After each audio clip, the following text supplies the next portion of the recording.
Hello, Still Maniacs. It is Phil, the miniature model maker, coming to you in this video with the long time promised, many times recorded 10th South Sept Planetary Assault Cadre Army overview.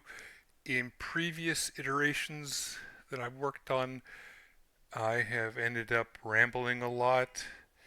It also became something of an introduction into how I got into Warhammer. It was rather disorganized. So I'm going to try this one more time with a little bit of introduction into how I got into this hobby, how this army came about, why it's so big, um, and a little bit of the real life background of it, but I'm hoping that I can stick more to the game part of it first. So we're going to begin with that, and then after I've gone through the nuts and bolts of what units I've got, what everything is, then I'll do a hopefully brief introduction to my hobby journey in Warhammer. How was my first army? Um, and then I'm going to talk a bit about Stillmania, what that is, how that has revolutionized my hobbying and brought back the joy of building and painting the Warhammer for me as well. And that will tie into a brief, hopefully brief description of the narrative of the army. But first, I want to give a very concise description, a super TLDR of what Stillmania is, and remind everybody watching this that if you like Tau content or Chaos Space Marines content, boarding actions, building, hobbying, long form videos often done in a single take, low editing or no editing content, please hit that like and subscribe, that subscription especially. Comments on all of these are appreciated. I would love to hear your feedback on this army, as long as it's not, dude, that's one hell of a pile of shame, because we'll get into that in this video as well. But this video is likely going to be rather long, in the area of 45 minutes to an hour, possibly longer. So be prepared for that. I would recommend getting some paints out, some hobbying tools, and doing some of your own hobbying to this while I describe my first love. And sip some water along the way, because I just talked for an hour and 15 minutes and I've got to do it again. So what do we have here? We have the 10th South Sept Planetary Assault Cadre. The concept of this whole force is based off of a U.S. Marine Corps expeditionary unit, the ones who are the first on the beach to assault, an amphibious assault. That's what the Marines do, is amphibious assault. They're the ones who, in World War II, took over islands in the Pacific, or in later conflicts, were the ones to create beachheads that the Army then used to go out into the greater world. So the Marine Expeditionary Unit is the tip of the spear for a United States military ground assault. How does that apply to my Tau? Well, they are similar in that regard, that they're the ones who are the first onto a planet to when the ethereal cast says, "Well, the water cast couldn't convince this planet to join us willingly, so you guys are the ones going in to make sure we can convince them by force." Um, and that's that. So I bought, collected these based off of the general structure of a real MEU with fixed wing elements, the crisis suits being attack copter elements, some tanks, some artillery, some reconnaissance, lots of ground, some transport, and used that general framework in the context of the Tau army. So what do we have here? We have Commander Dawntide. He is the only currently named character in this force. Now, I, as a rule, don't play GW's named characters like Gilliman or Calgar or Abaddon or whoever. I'll take a non-named HQ unit, give them a name, and let them build their own story. So narrative is very important to me. So he's the Chasso of the entire cadre, paired with the ethereal here, and his group are these tanks, these aircraft, these, and we'll go through it. I have 3 hammerheads over here. Well, 2 hammerheads and one that was supposed to be a long strike, but long strike no longer exists. He was going to be my generic tank commander character because it makes sense that the tanks, your mechanized force has its own commander. I have 3 each of piranhas with burst cannons and fusion blasters.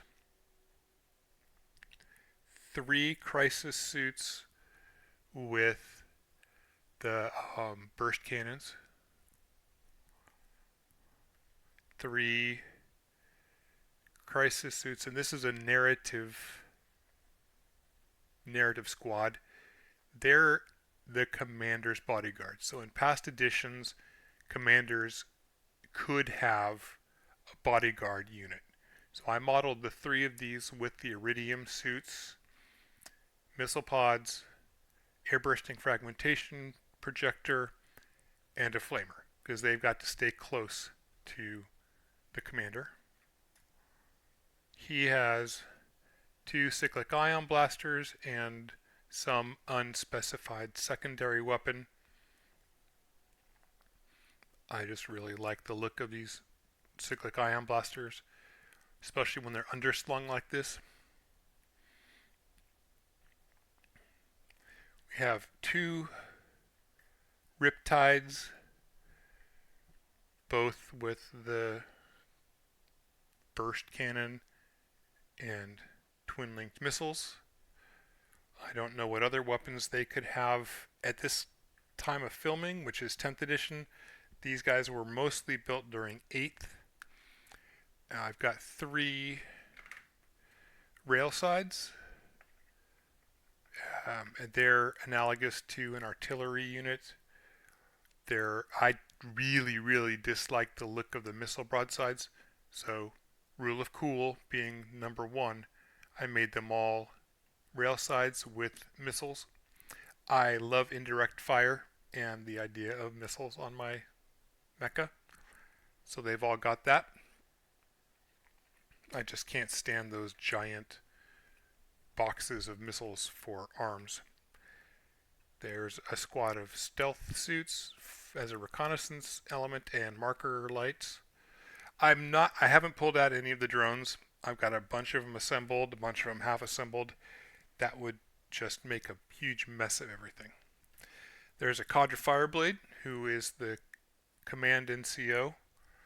If I kit bash other Fireblades, he's going to be the senior NCO for the army.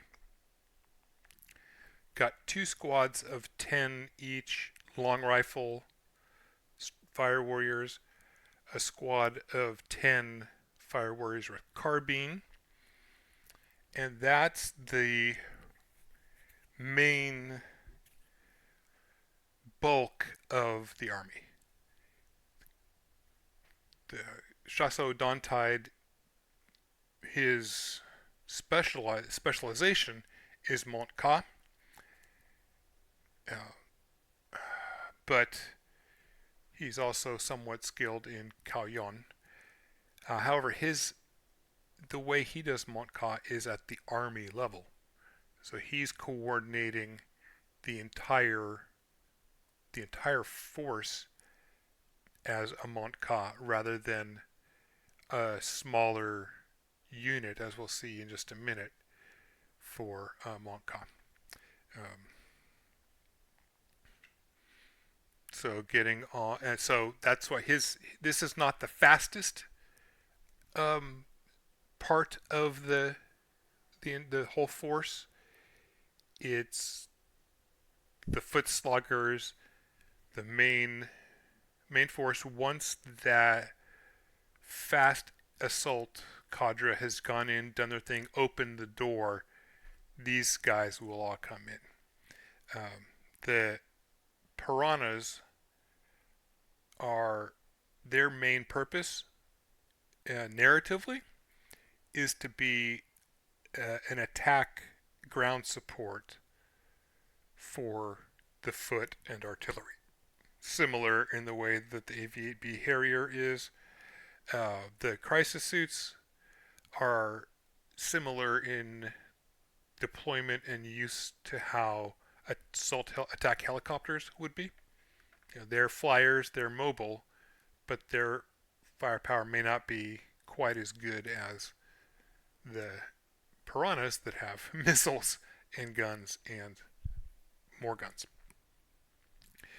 Over here, we have a Cold Star commander with the high velocity burst cannon missiles. He is a Cauillon specialist and leads the force reconnaissance element. Now, the difference between battalion level reconnaissance, you might say embedded reconnaissance, and force reconnaissance in the U.S. Marine Corps is that the force reconnaissance are the ones who go outside of the protective umbrella of naval artillery and any ground artillery that the Marines are able to provide. So they're out there on their own doing their reconnaissance generally. They could be considered the special forces. Marine Corps now has MARSOC for their special operations, but force reconnaissance is definitely a part of that. And this guy, again being fast, was why he was chosen for reconnaissance. And then there's a Ghost Keel, who is the second in command of the force reconnaissance group, and it will have a cyclic ion raker because I like the look, and eventually 2 fusion blasters, because if your main stealth unit gets detected as having to fight, it means it's close. So having that close in firepower is going to be important.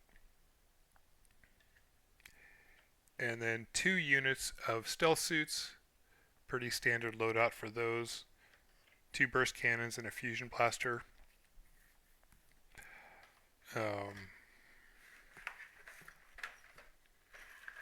2 boxes of Pathfinders. One of which, maybe both of which, will be attached to the reconnaissance element, the force reconnaissance group. Definitely one, possibly both. I'm not sure. And this is narrative. attachments. It's a cadre, and they can swap in and out however they need, or however I need them to be in order to play a game. However, it is fun to for it's fun for me at least to play games pulling only from one of these detachments. And I use the word detachment in the general sense, not the current 10th edition 40k. Detachment is a rule set appended to your list. These are detachments, groups, subgroups of the greater force. And then the fast, heavy assault, I call them the breacher detachment, have the second Cold Star. He's going to get fusion blasters. They're not on there right now, so I can paint. And I'm not sure what the other secondary weapons will get. Possibly plasma, possibly flamers. I don't know. I might not put anything on there. Just model for looks. Since the rules change enough that loadout restriction is now a thing, I may just leave it as that and hand my opponent a sheet of paper saying, okay, this guy, this is his loadout. So he is Montcalm in the traditional sense. Smash your face, get in there fast, and throw all the firepower you can at it at once to break the door down. So he leads a Riptide with the ion cannon, one hammerhead, two sky rays, two devilfish, one that takes a squad of breachers, the other that takes a squad of pathfinders, and then two squads of 3 crisis suits, one with the dual plasma and one with dual fusion blasters. I don't know what are game legal loadouts anymore. Last significant news I heard about crisis suits was the uproar over going back to 3 fixed loadouts and not being able to choose your loadout for each squad.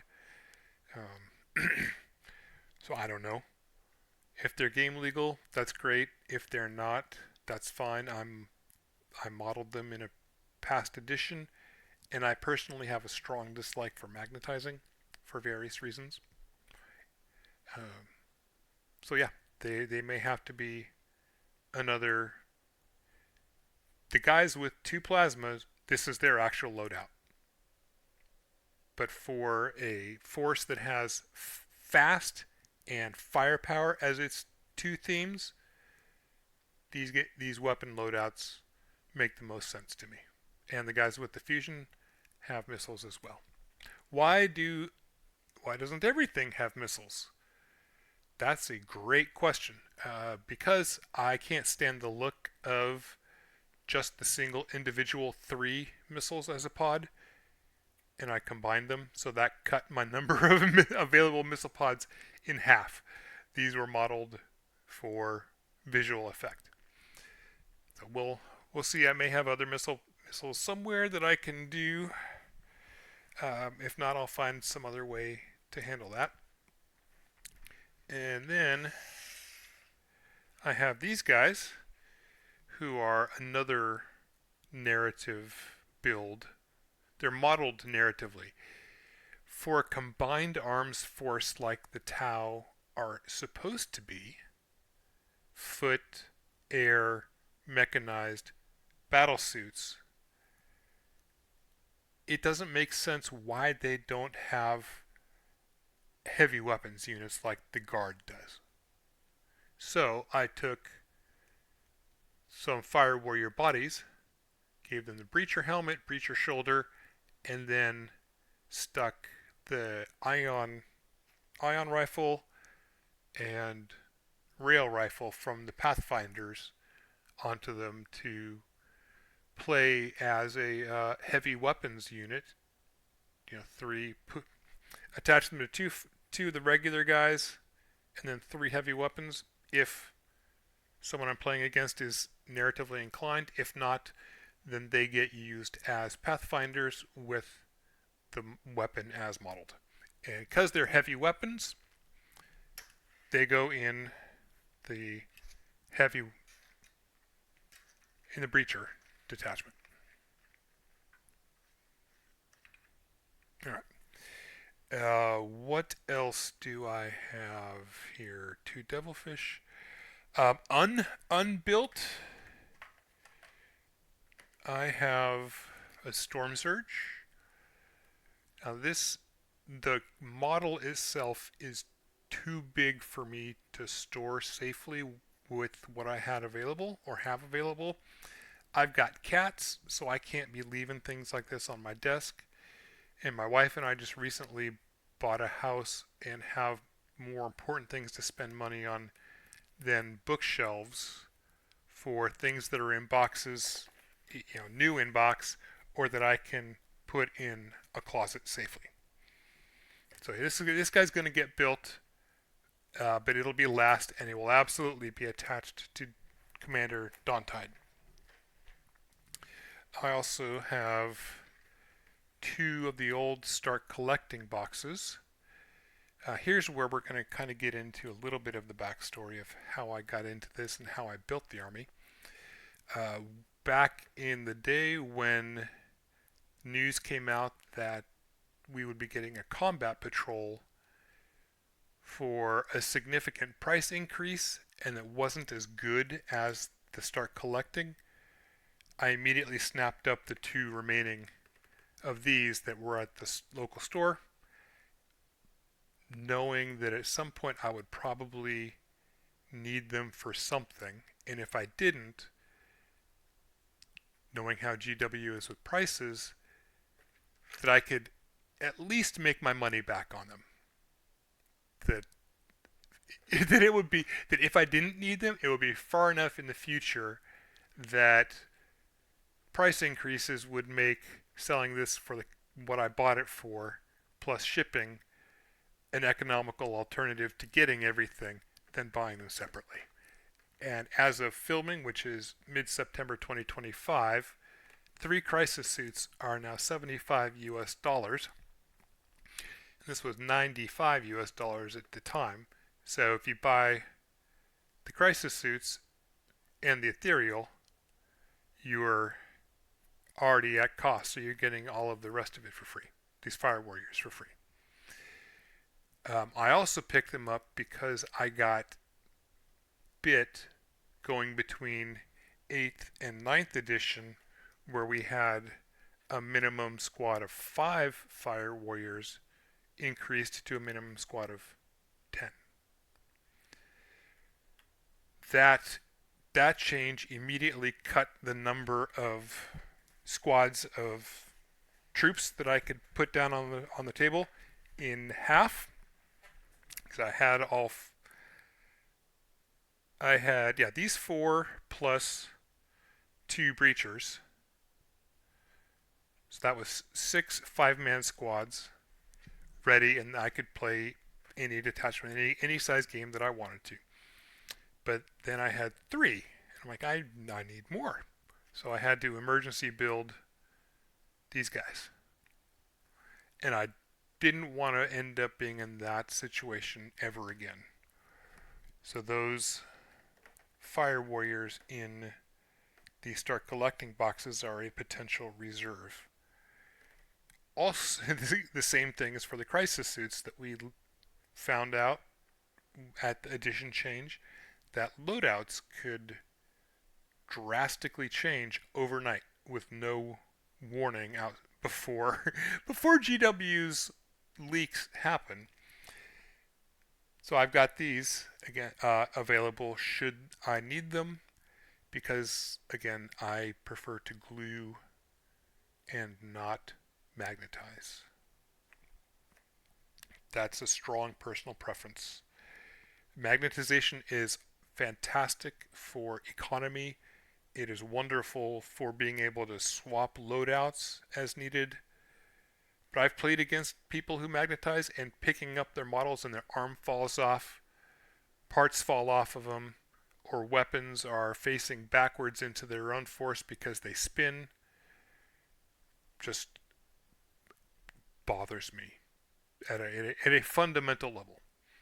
The trade off of money and having a backlog of things is well worth it for the peace of mind I have and enjoyment I get for seeing these glued guys.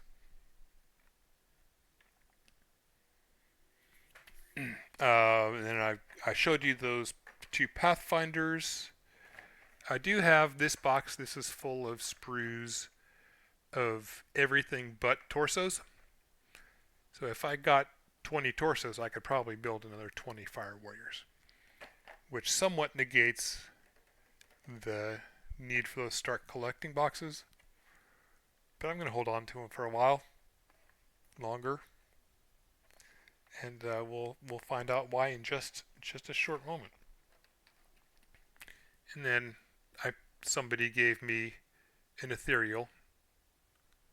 Came with something. I had planned to kit bash this as a second Cadre Fireblade, but it may get modeled up as a subordinate ethereal. It's a large enough force that having a subordinate ethereal would be appropriate, and if that's the case, then his or her role in the army would be more like a commissar, a political officer to keep an eye on how well this group is following the tenets of the greater good, which we'll find out about in the narrative discussion.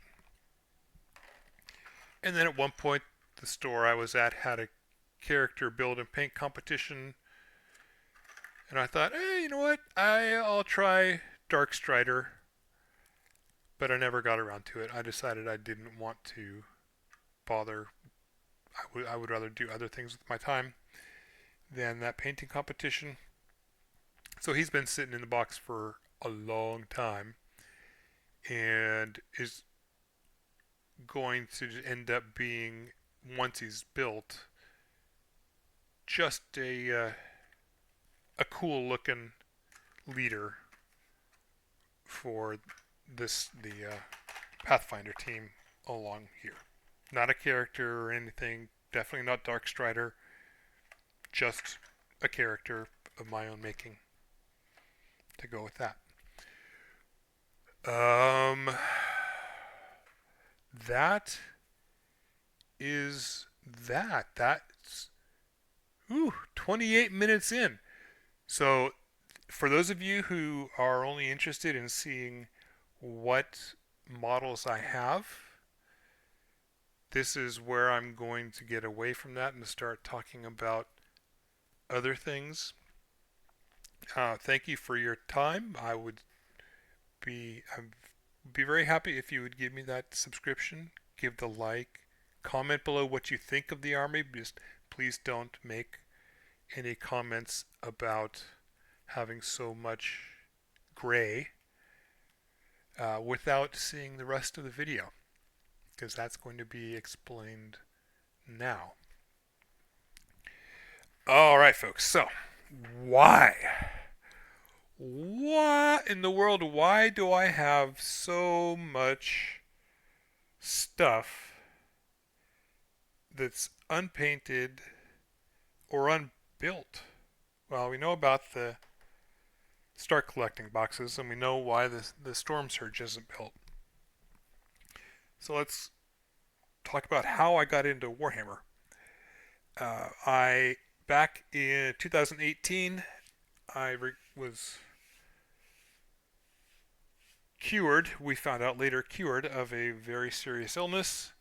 And in 2019, I was still in recovery from the treatment, which had been rather aggressive.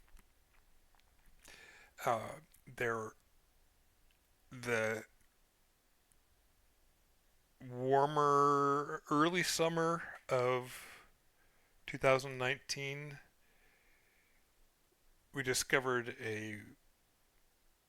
an issue with the electrical system to my apartment building, and specifically to my unit, which necessitated an unanticipated emergency move to another location. I had spent a lot of my life working in the home aquarium industry and had a rather high level, high end aquarium that I couldn't take with me to the new place, so I had to sell it. And I got a very good price for it, but that left me with no hands on hobby. And I didn't want to just have computer games. I love my computer games too much. You could probably say I needed something to get me away from the computer. And I had discovered that there was a Warhammer store in town, a GW store. And one day I went to the wife, say, "Hey, let's get out of the apartment and go up to this store. It's this thing called Warhammer, and it's building and painting models." Now, back when I was young, in the late '80s, we're talking sixth, seventh, eighth grade. Uh, my friends and I were really into BattleTech, and I loved painting BattleTech. I loved painting minis, and over the years, that translated into when I got into D&D and other role-playing games, being the one who painted up all the characters, minis, and sundry monsters if the DM used them. Mostly it was just painting the D&D characters. So between the late 80s, when I was using Testor's model enamels on lead Ralparth the battle mechs, and 2019, I did a little painting here and there, and at one point I was lucky enough to live 15 minutes from Reaper Miniatures headquarters, and they had open house on Saturdays where you could if you brought in a Reaper Mini, you could get the paints. You'd sit there with their staff painter, Anne, who is a peach. She's a gem. And use their paints and brushes for free and get guidance. So that was cool for a couple years, and then I moved and didn't do any mini painting for a long time. And I was like, you know what? I don't really have. I'm not in physical condition to be doing a lot of stuff outside. So fishing and that kind of thing is out. It's got to be inside and mostly sedentary. Oh, mini painting. Oh, yes, yes, yes. So that's how I discovered the Warhammer store. Brought the wife up there, and we had that introductory. Here's the free Space Marine, and here's how you paint and all that. And she had never touched a mini in her life, and really enjoyed the painting. It's like, great, that's awesome. Um, I took that as my opportunity to take a little bit of that hobby money that I had earned from selling the fish tanks and get her a box of. She liked the Stormcast Eternals, likes that gold armor, and I got myself the Tau because back in the Texas days, which is where Reaper is located, I played Dark Heresy tabletop game and really liked the 40k setting. And Dawn of War, that beautiful, wonderful game. I love Dawn of War. And that's what got me my love for Tau. That's why I'm so into them. It's this hammerhead that sleek, beautiful shape of it on that computer screen, going around punching holes in everything. I fell in love with these things and began, associated 40K with the Tau that I played in Dawn of War, especially the Rail Hammerhead. So it was an easy choice. None of the other armies were as interesting to me. Eldar were really cool. I mean, they were a close second. Their tanks and vehicles and the Wraith constructs look fantastic. There's something about those really tall helmets that doesn't sit right with me. I can't do them. Um, but sleek, modern, technological battle suits and tanks and missile boats and flyers, all of that was right up my alley. Again, as a kid, Battletech and Robotech and Voltron and Transformers, all of that just coalesced into, oh wow, Tau, they're great. So that was it. That was my army. That was the one that spoke most to me, that enchanted me and enthralled me the most out of all of them at the time. So I got my start collecting. This is my oldest painted Warhammer model. He has been stripped quite a few times and became it became the test the paint scheme test subject until I realized I could use dollar store army men for that instead. But that's why he's all grungy and grimy, and physically he's got a lot of texture. He's been satin stripper, enough that the plastic kind of bubbled up a bit. But he's got his special gold. He's the only one in the army with the gold on his knife, and he'll get a name. He's gonna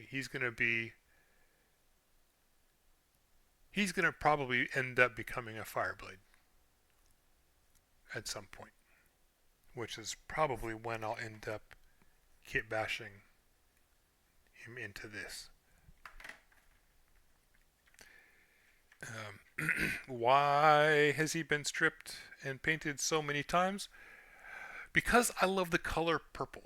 Not the Oprah Winfrey movie or the story, which is a very good story, by the way.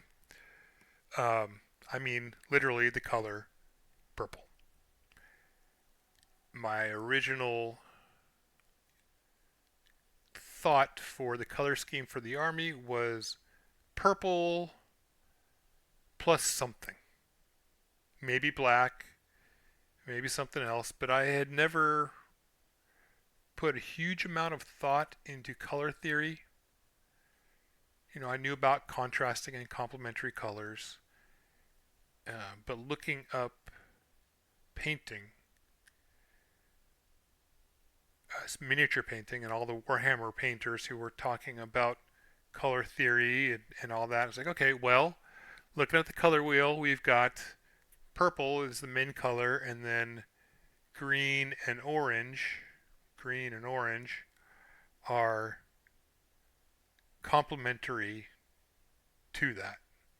They provide hue contrast in a triad. They work well as a contrast for purple.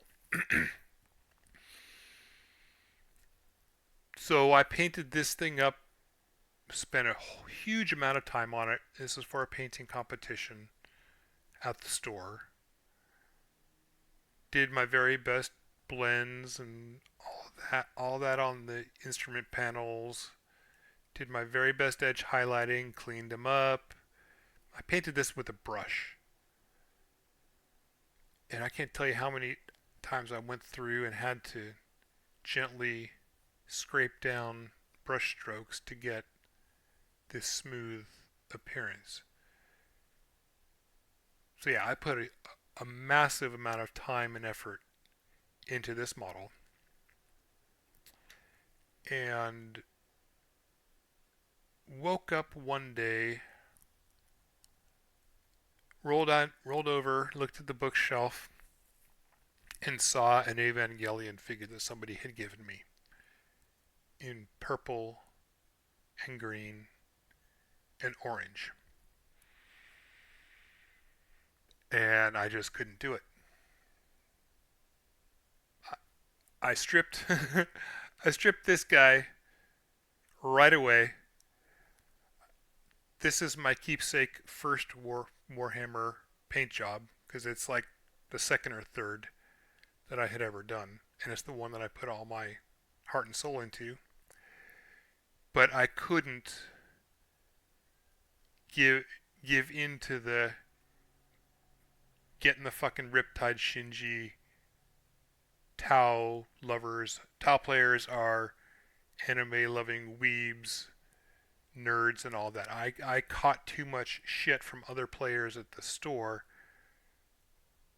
along those lines and was tired of it. So there's no way in the world I was going to do an Evangelion color scheme for my army and set myself up for a lifetime of that sort of harassment. No way. I'm not going to do it. So that's that was the first time I stopped painting the towel. Then in 2020, I got a new job and moved, and by then I had kind of come up with an outline of lore for these guys. That they were fourth sphere expansion, mainly to explain my personal dislike for the aesthetic of Kroot and Vespids. I think story-wise and narrative-wise, and from a game function standpoint, they're great. They're fantastic. And I like that the Tau have auxiliaries in their story. I just personally don't like the look of the models. And rule of cool is the number one rule I follow with this army. If I don't like the look of it, if I don't like the way something sits on, instead of going where it should be on the side, I underslung them because I like that look better. Rule of cool. If it doesn't sit well with me, if it doesn't draw me somehow, doesn't interest me, I don't do it.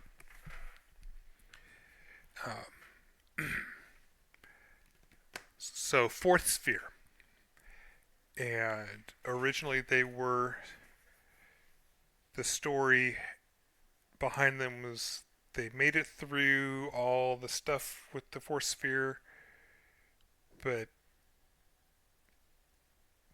their re-education, the attempts at re-education didn't quite take. However, they didn't have enough auxiliaries. They didn't get involved in the really awful stuff that made the ethereals execute so many of the fourth sphere folks. Instead, they were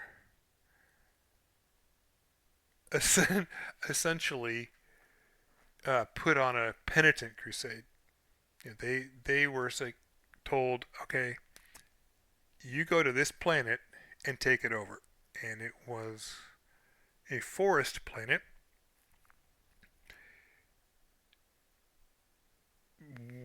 with a heavy Imperial Guard contingent there. Now, the guy I played with at the Warhammer store played guard. He had a huge guard army, And I loved playing my Tau versus his guard because they meshed well together. And I, we were slowly building our joint narrative of that planet and the conflicts that played out through the games we played in my time there, but that's before the move. So that kind of went away. So what I was stuck with was Fourth Sphere, Forest Planet, and Dawntide earned his name in a massive Kalyan assault at dawn from underwater. It was a true amphibious assault, um, and that's where I was stuck. And then I moved here, started playing with a guy who also had a narrative interest, was mostly a role player, didn't neither of us wanted to get into the huge nitty gritty of all of the stratagems and all of the interactions and combinations and things, and the rest of the people in town or at the store at that store, which at the time was the only one in town, were primarily university students um, who were all about playing the game to win. So we didn't really play with anybody else. And at that time, I was also part of an online community that had an escalation painting thing every year. So one year I was like, okay, I'll do that. You had to build and paint 250 points up to tabletop standard or better each month. I was like, that's great. Okay, I have enough of a story that I have a basic color scheme in mind. I've got plenty of stuff built. Even if I don't have time to build and paint, but I've got enough time to paint. So I did, and ended up painting up 250 points for 2 months, and then I got disqualified because apparently the rules were you had to build from scratch an unopened box or from unmodified sprue. You had to assemble, and paint all in that same month. You couldn't use pre-built, pre-assembled models. And God forbid, maybe they have primer on them, but have been sitting around for a while. That disqualified me. And that came around about the same time where the guy I had been playing with were losing interest in the game and just kind of like, okay, well, I don't want to paint these guys anymore because that whole project, which was helping get me motivated to paint them, just took all the wind out of my sails. So the Tau got shelved. I didn't build or paint any Warhammer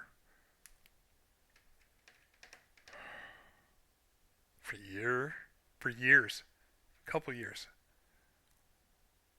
um, and I almost stripped these guys, but I couldn't bring myself to do it because I had quite a at least 500 points. I had a playable army, fully painted, crisis suits. Uh, the commander had been airbrushed. I think the broadside had been airbrushed. He had actually been painted up enough. So I had a small army that I could play at a 500 to 750 point range. So I didn't want to strip them, but neither did I want to look at them. And the whole the foundational premise of the army goes back to to those early childhood Battletech days, reading through the rule book and seeing big 6 foot by 4 foot tables with, for the time, amazing three-dimensional scenery that looked to me like, to my child's eyes, a, a railroad hobbyist had built the table, and then there were tons of these mechs on them, and that just stuck with me. It was like burned into my mind's eye, my soul's eye, at that young age, and it became a lifetime goal that at some point I would build a table like that and have two big armies of models on it as a display. So this army, everything you see here, all of these models, their their first purpose is that. Their their first purpose is not to play Warhammer. It is to enjoy the building and painting over a lifetime in order to eventually end up on a display table. That's the first reason why I have so much. Because by all rights, unless you're playing Apocalypse, this is an obscenely large force. It's excessively large. But this army exists for modeling, not first for playing the game. And it's old. It's 6 years old now. And I do have, when I was playing, both at the GW store and at the local independent, you know, you could play games without having a table charge. There were free gaming tables as long as you got there in time. So every month, sometimes twice a month, depending on my levels of guilt or enthusiasm for the project, I would pick up a cheaper kit. A Piranha, a box of Fire Warriors, a box of Pathfinders, box of stealth suits, at the time, $35 to $40 range. And once a month, $35 to $40 was very affordable for me. It was not at all any sort of financial hardship. So even though they stayed in the boxes for a long time, or if I got the interest to just, I wanted to build something, I would whip one out and they would be there. So over the course of years, a month at a time, a birthday at a time, a Christmas at a time, I slowly built this and my Chaos Space Marine army. With some exception.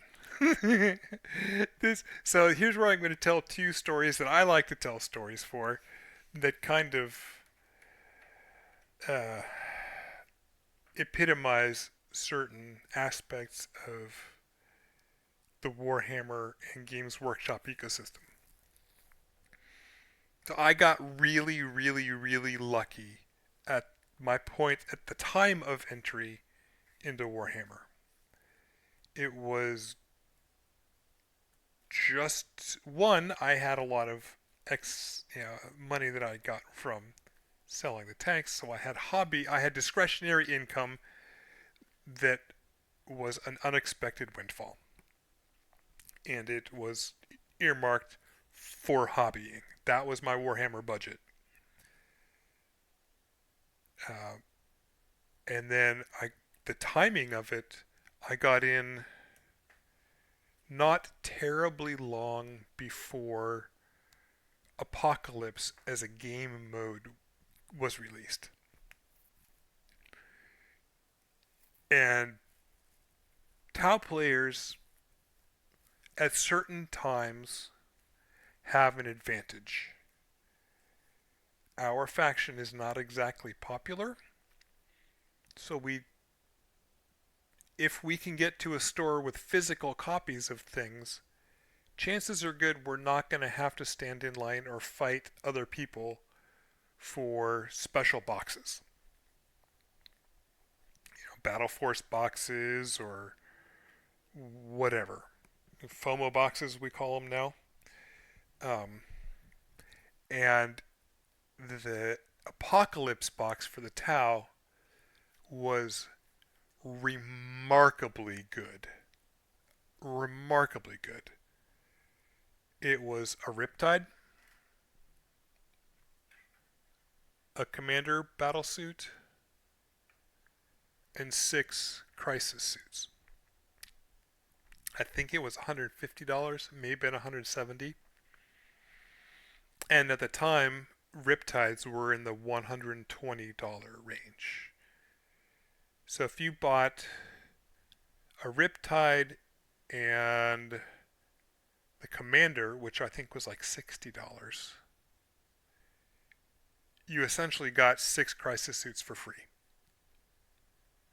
So I immediately bought one. And I asked the manager, I was like, hey, can I get the other one too? He's like, no, no, no, hold on. Give it a week. Let's give somebody else the chance to buy it. I'm like, okay, that's fair. That's fine. Well, a week later, me being the only serious Tau player in the area at the store, uh, it was still there. And he was like, yeah, okay, go ahead and pick it up if you want. I grabbed it and bought it. So that's how I ended up with these two commanders and these 12 crisis suits. The original 3 from the first Start Collecting box have been sacrificed for the greater good. They're in bits boxes. Um, yeah, so that's how I ended up with that. And then, not terribly long after that, having being the brand new wet behind the ears Warhammer enthusiast player that I was becoming, all the battle reports online and people at the store were saying, you need to be playing 3 Riptides. You need to be playing 3 Riptides. I'm like, okay, okay, fine. So one day I went in and picked out a single Riptide to buy, and the price had increased that day. The manager was going through his inventory, increasing the prices on everything, and I was not exactly happy to find that out. He could have said, hey, the prices are going to be increasing. If you want to buy something, go ahead and get it now, because I was a very good customer. I helped out the store, when he needed to go do other things, or helped when other customers came by, and he he was good to me. Um, but that didn't happen with the Riptide. So that night when I got home, the first thing I did was go online, find the Riptide for the $125 that it was prior to prior to me going to the GW store that day and bought it. The One of the themes of this army is one of this collection is buy now to save money in the future, because I know I'm going to need a lot of models for that lifetime project of having a huge army on display. And I learned that day that GW prices can change on a moment's notice without any warning at their corporate stores or online. And that lesson stuck with me, which is why the is the main reason why I bought these Start Collecting boxes, and why I bought models when I could have just bought a couple pots of paint or something. Um, I don't know what piranhas are now, but they were 35. Like I said, $35. Um, and I know in the future they're going to just increase in price until they get legends. Then the second story.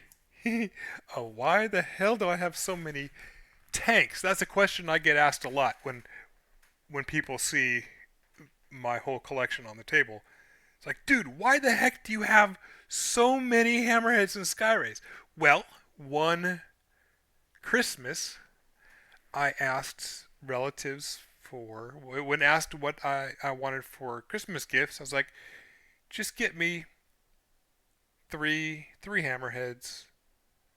Uh, Actually, it was, and then another relative got me another one. So I ended up getting three from one mold batch, and one from a different one. And here we go, we'll get this one out. On that one group of three, the mold job on these engines was so bad that the alignment was just terrible. And I'm usually a forgiving guy when it comes to needing to do minor repairs on models. That's part of the process for me. I enjoy that part of the process. But this was too much even for me. And if we can get it to the camera here, I mean, looking at these mold lines here, this one barely exists anymore because it's had to be shaved down and sanded down so much just to be in line with the others. And at the time, I went to GW customer service. I was like, look, this mold job is hideous, and I don't want to have to spend the money needed to buy the tools or take the time needed to even them out myself. Please send me replacements. And these engines were all on one sprue. So I thought they would just send me new engine sprues. And if they had been good engine sprues, I would have been perfectly happy with that. Absolutely 100% content. But that's not what happened. They sent me 3 unopened kits, 3 brand new kits. So they didn't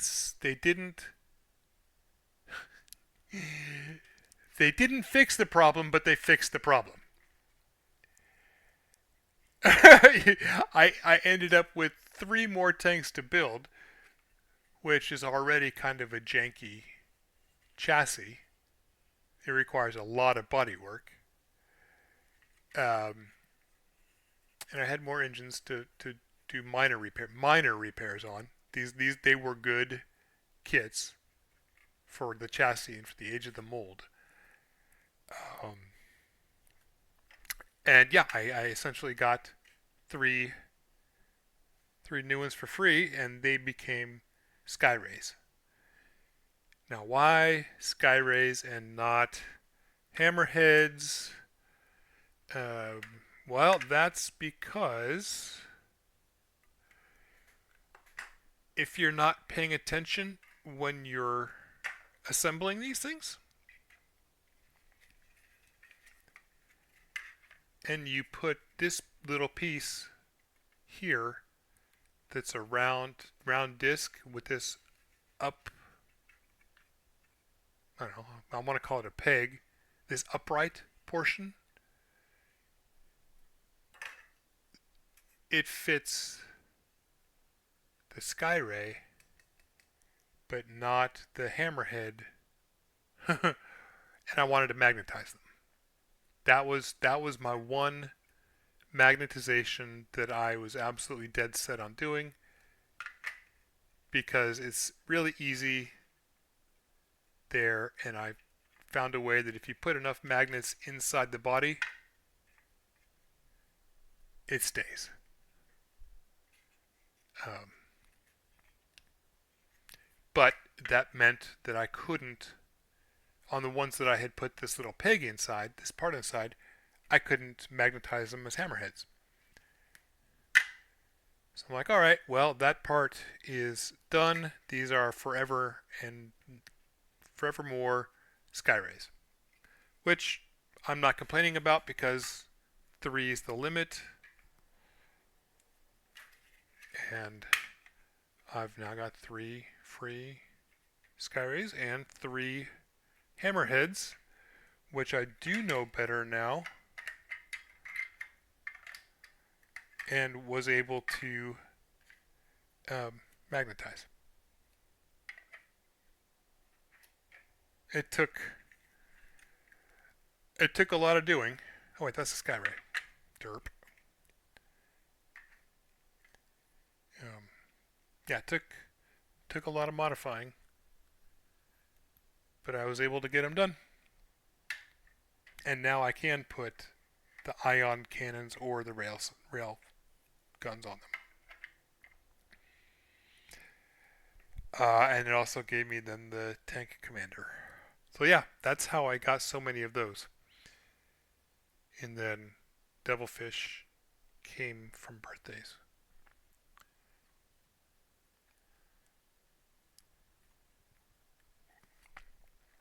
Oh, hydration break.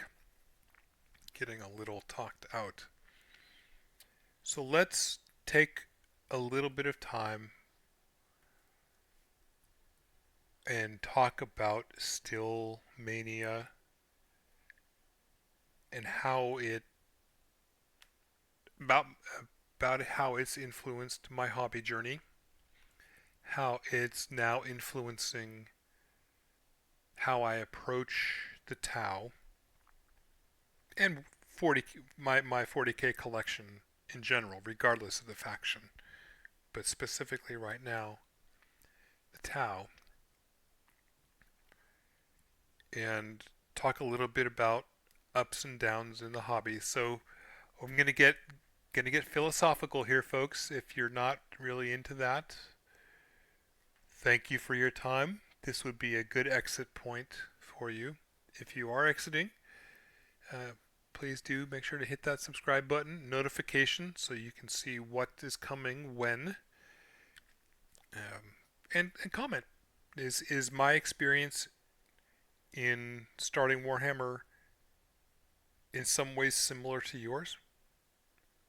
How did you start Warhammer? What was your entry into it, and what has your journey in it been like from then to now? Okay, that's done. So, Still Mania and Nigel Stillman's method. If you go onto YouTube and type in Still Mania, you'll see a bunch of videos that are based off of one little blurb in one white dwarf that describes what people would say these days is exceptionally strict, and that doesn't work. It no longer works in the context of GW's marketing. It was a fringe philosophy even 30 years ago, and it's completely ridiculous now. The things that it says to do in that one little blurb are irrational and untenable in today's Warhammer. It's because people are taking that out of context. They're taking that 3x5 insert in one White Dwarf article as the entirety of what Stillman was talking about.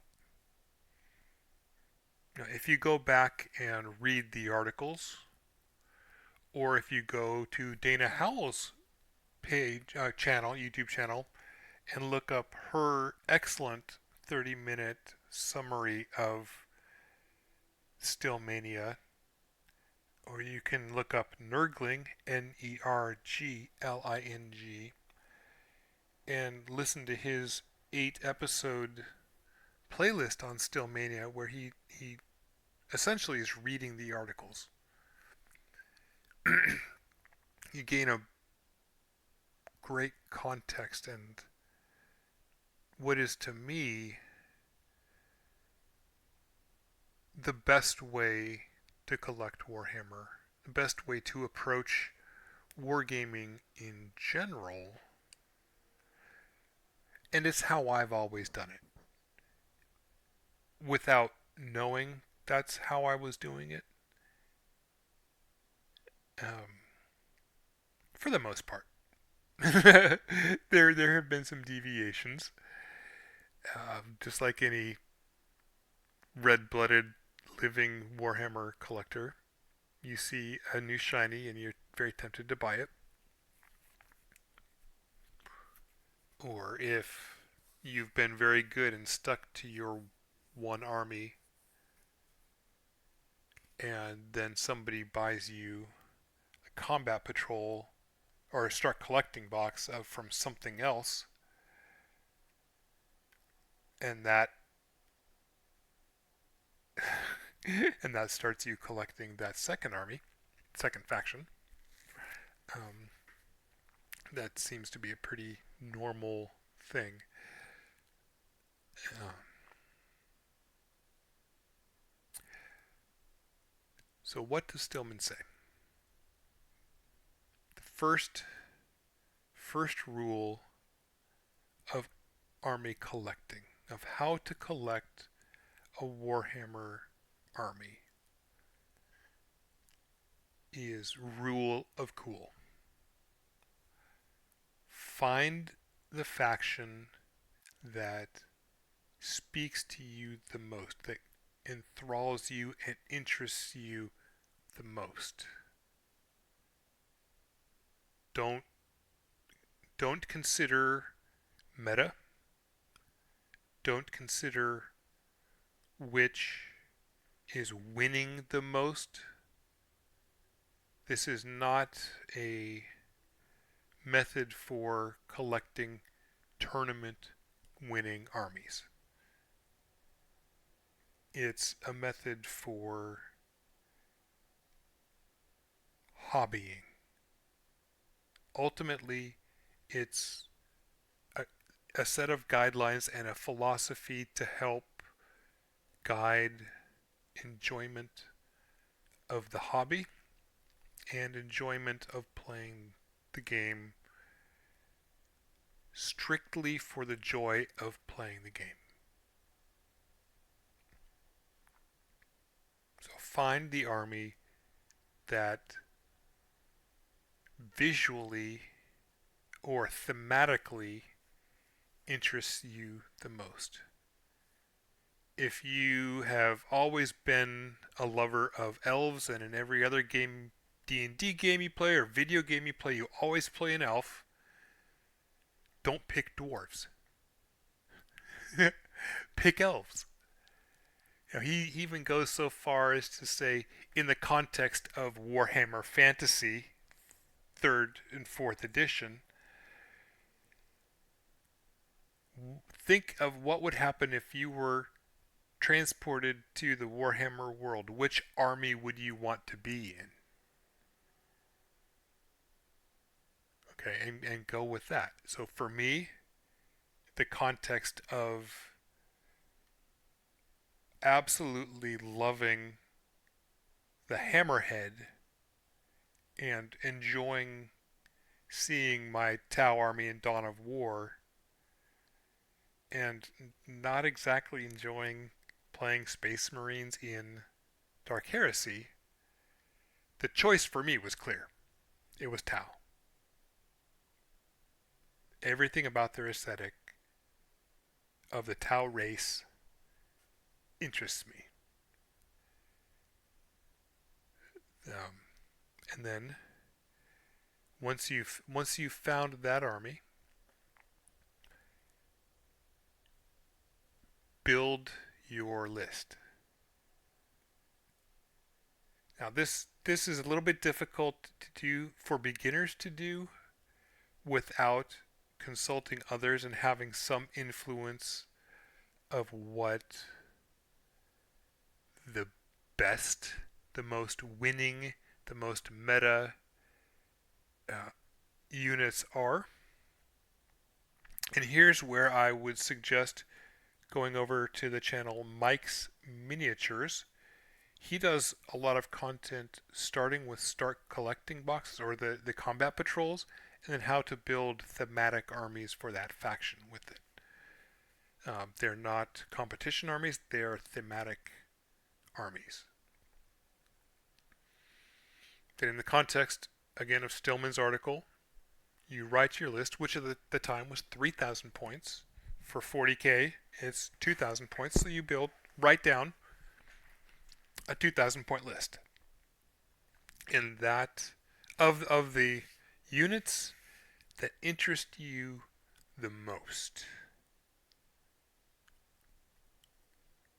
Now, thankfully, the one good thing about 10th edition in my book is that we no longer have to deal with detachments as specific things, such as a fast attack detachment or a patrol detachment.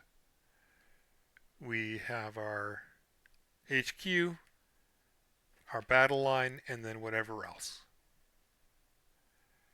which lends itself very well to building thematic army lists without needing to worry about any too much pollution from the nitty gritty of list building. If you like crisis suits and you want to play a bunch of crisis suits, you'd be like, okay, how many points is a squad of crisis suits? 164. I don't know. Find out. Ask somebody at the store. How many points is a unit of crisis suits? Or buy the codex. I personally don't recommend buying a codex until you've got a playable force, just to save money because rules changes and everything. But yeah, or well, we'll stop there. So then, getting back to Stillman, you've got your full army list, your entire army as the end goal. Here's your list, and you stick to it. You've written that list understanding that rules change, points change, models change.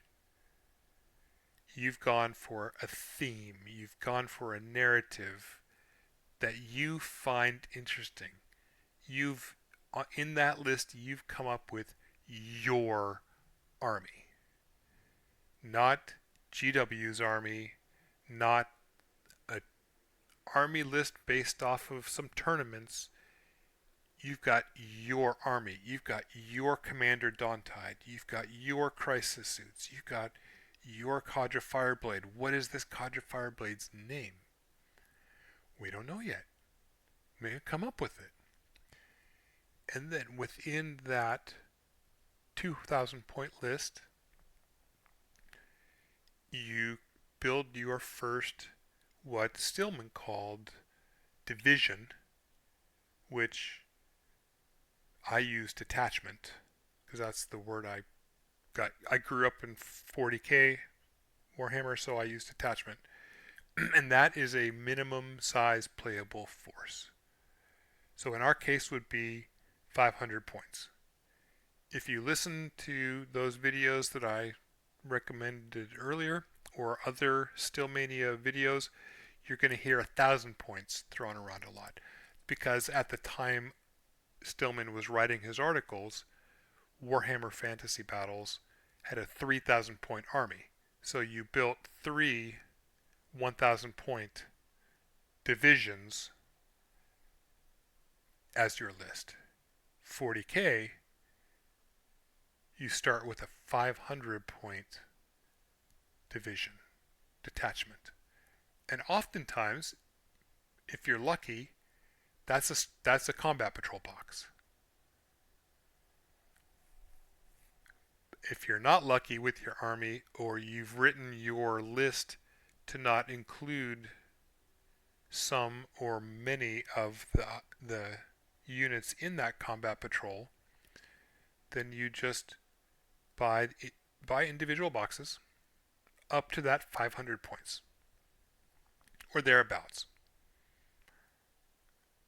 And then you build those and you paint those. And when you're done building and painting those, that detachment, you can start playing a game. Because you've got a minimum size combat patrol, boarding patrol. You could play games. And he encourages that. So you build your army, you've got all of these choices left over, and find, well, when I'm playing these 3 crisis suits and these 10 fire warriors and this ethereal, I really need something that's maybe a little bit more heavy hitting. Okay, well, in my list I have 3 broadsides. Alright, well, I'm going to go get a broadside, or all 3, and build and paint one until it's tabletop standard. And there you go. Now I can play my 500 point list and add a broadside to it. And as you're going through the escalation of your army, you're learning how each thing plays at a slower pace. And a lot of people, myself included, get overwhelmed with the rules complexities of 40K.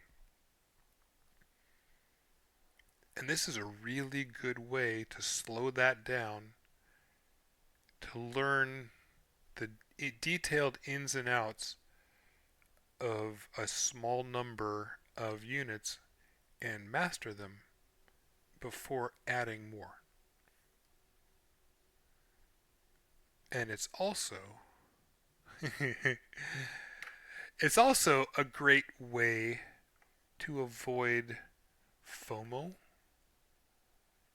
or the anxiety of having a huge backlog of models that you maybe in your enthusiasm you bought, or there's this one box you just had to get that one FOMO box, or I was able to get this Battle Force box, but I don't really need it, and it just sits there for years and years and years. You avoid that. Or you could buy that entire list at once. Buy all 2,000 points at one time, and force yourself to have the discipline to build and paint that 500 points. Then that's 750 points. And then that 1,000 points, and there you go. You've got a 1,000 point game. You've got a good, small, manageable game. And then, well, what do I need to add there? You know what? Maybe I want something big and heavy. Or maybe I need a better HQ unit. So, I think I'll get a commander and a riptide. And I build and paint those. And now I'm up to what? 1,250 points. And you play that, and like, okay, well, what do I need next? I want something fast. Oh no, I need more marker lights. I've been having trouble with marker lights in my game. Okay, well, I have stealth suits and pathfinders in my list. Let me get those and build and paint those and add them to my army. And as you go through that, you are building your knowledge of how your army works on the tabletop.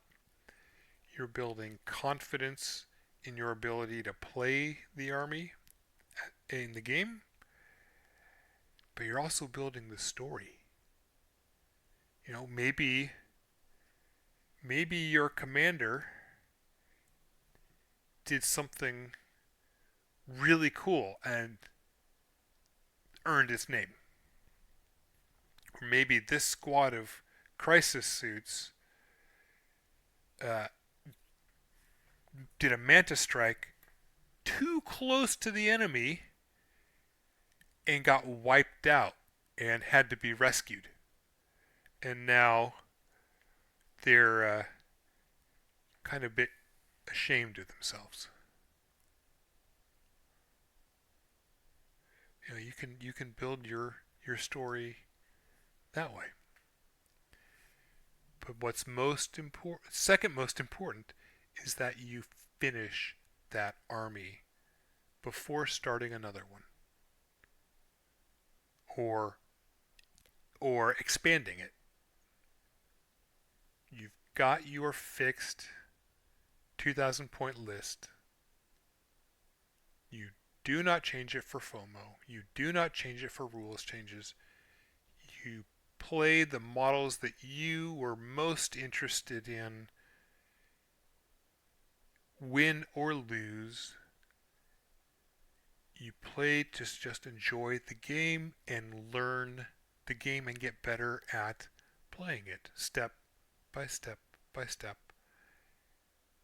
And you enjoy the hobby of it, because that's 80 to 90% of what you're doing in this hobby, right?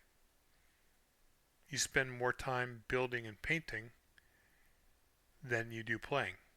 For the most part, most people, that's the case.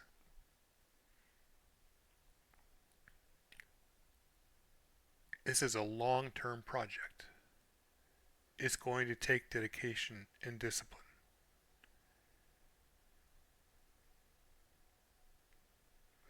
Again, rules change. What's good this month is bad next month. But rule of cool and your own narrative for your characters is always there. Enjoy the process. Enjoy the modeling. Enjoy the painting. Enjoy immersing yourself into your own story for your army as you're painting them, as you're getting them ready for the table, and looking at them on your shelf. Then, once you've got your full 2,000 points, if you want to add to it, do it.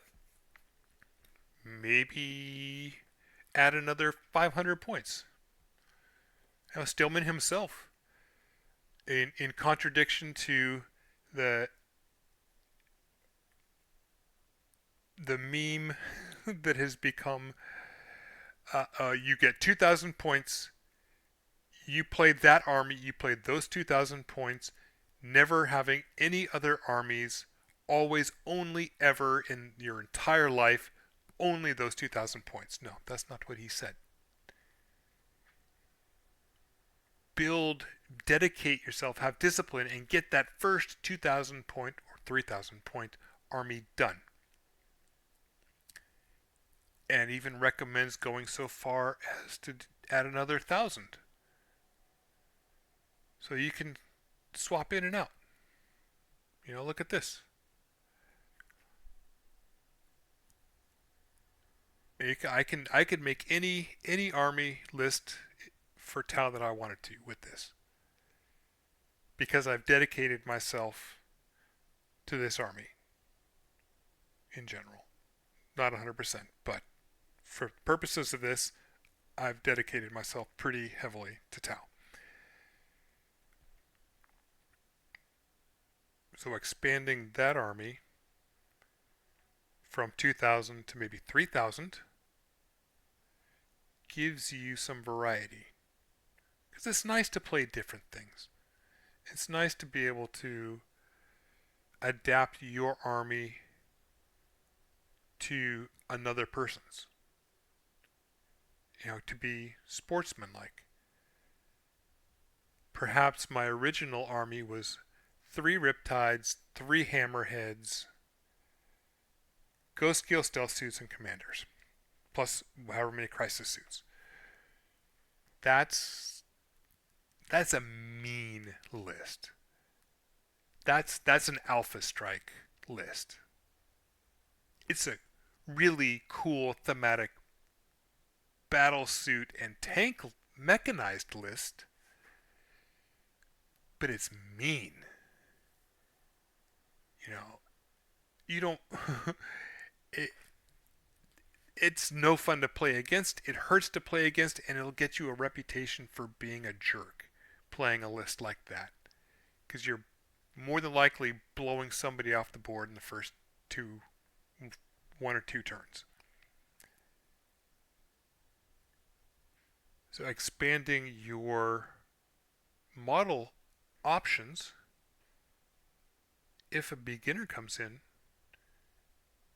you can be like, okay, well here, let me play a bunch of infantry and a couple crisis suits and maybe some piranhas. Or if somebody who has a guard army that is mostly infantry, maybe with some tanks and a little bit of artillery, you could make an equivalent force. Or even better, you could make a narrative list to help them out, help them write their army's story. Put yourself and your army's winning streak aside and be the NPC. Yeah? That's playing for the enjoyment of playing the game. Collaboration with others. Letting the dice tell the story. Setting up a thematic game board. And working with somebody else to mold and build the story for both your army and theirs over time. That's the spirit of the game. And that's what Stillman was talking about.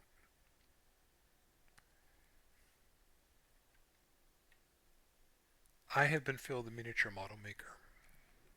This has been the army overview for the 10th Sept Planetary Assault Cadre. This is a hobby. If it doesn't bring you joy, if you have fallen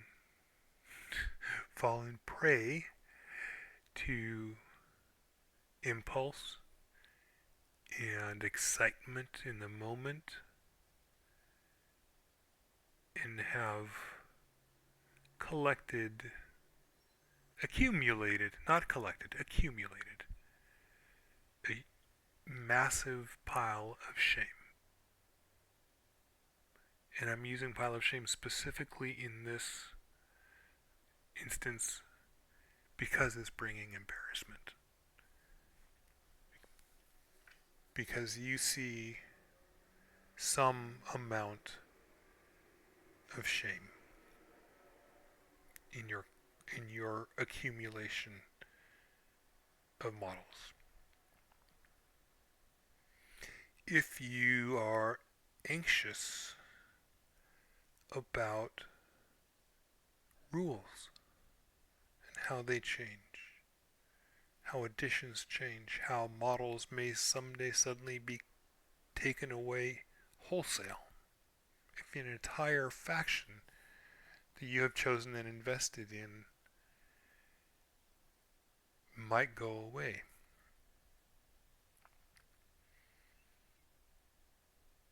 Don't do it.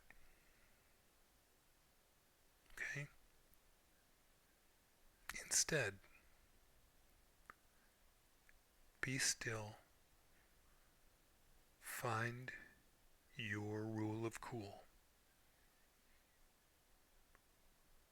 Look through your backlog and your accumulation and your pile and think which one really, really speaks to me.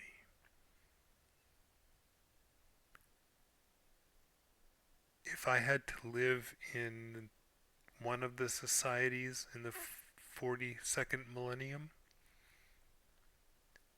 and be in that military force, which would it be?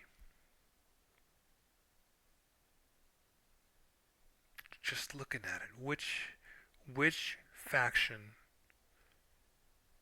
calls to you the most? Which models do you want to build? Do you want to paint? Do you want to spend 90% of your hobby time building and painting?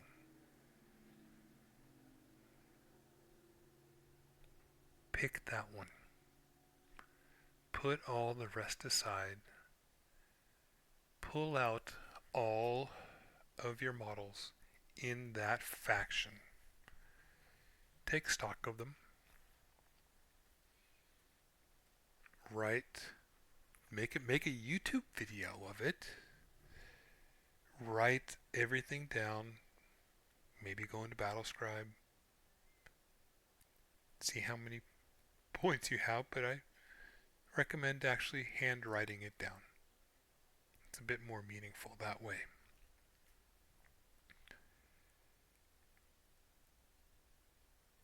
Build your list. Maybe you have 6,000, 7,000 points in boxes or gray or primed or half painted. Break that down into 2,000 point armies. Find a theme for them. And then break those down into 500 point chunks. Now, which one of those 500 point chunks that is a basic playable force draws you the most? Out of every single model in your entire collection, which 500 points is the most interesting to you?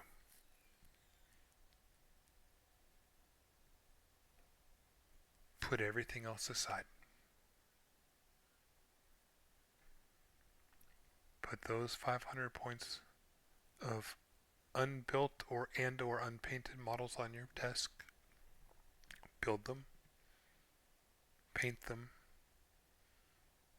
Take your time. Enjoy the process.